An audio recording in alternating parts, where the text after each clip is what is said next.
In the shadow of Seattle's landmark space tower, something very futuristic is happening inside the white tent. Can this get any better? This is what legalized recreational cannabis looks like. It's a party to celebrate 12 months of legal marijuana, and it's the first time the city's given a permit for people to smoke like this in public.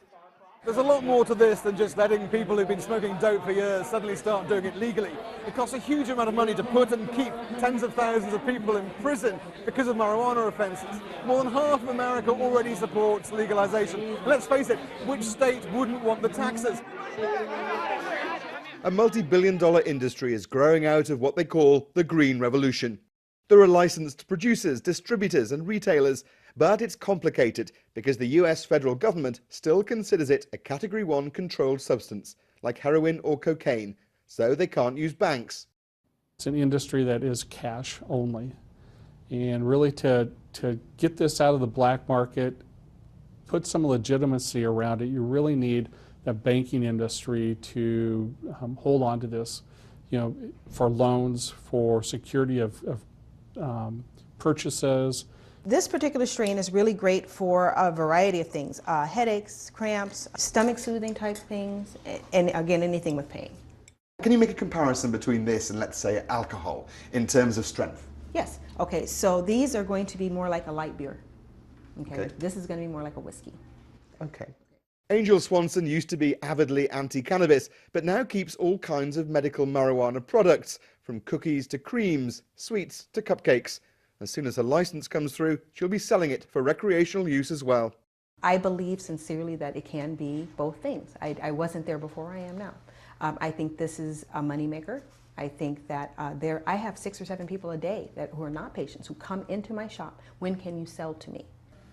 Bringing cannabis out into the open, testing and labeling its purity and strength, following it from seed to sale, means people now know what they're taking. Dangerous solvents or bacteria are easily spotted in the lab. Researchers can test its long-term impacts. Legalization and legal loopholes are attracting all sorts of investors. We used to fly also drug interdiction flights in this airplane. Jim Willets used to fly for the Navy, chasing drug shipments along the west coast of America.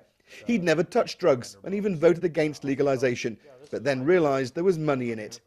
Never occurred to me in my wildest dreams that I would be an investor in this industry when at the time we're trying to put the people in jail. And the irony of that, the supreme irony of that, just cannot be missed. Security systems, software to help businesses keep track of tax. Jim's found a whole variety of new investment opportunities. When I loan money, I earn at least 18% return, and my bank is paying me 1%. My investments in these 2 startup companies, I expect to make anywhere from 10 to 100 times my money back on those if I'm successful. Washington State has had a liberal approach to marijuana for the past decade, when police in Seattle reclassified it as the lowest priority. We are, whether we want to be or not, on the forefront of somewhat of a, if not a revolution, at least a pretty quickly moving evolution. And we don't know where we're going to be in a year, let alone 5 years. The green revolution has its teething problems. The sale price needs to be just right. If it's too cheap or too expensive, it could spark illegal trade over state borders. The big challenge remaining is how to prevent a big increase in drug abuse, given that you're making a drug cheaper and easily available and taking away the legal and the social stigma. And that's going to have to be addressed. Over half of Americans now support legalization. Medical marijuana will soon be allowed in more states than not. Big changes in the country that began the war on drugs. Alastair Leithead, BBC News, Seattle.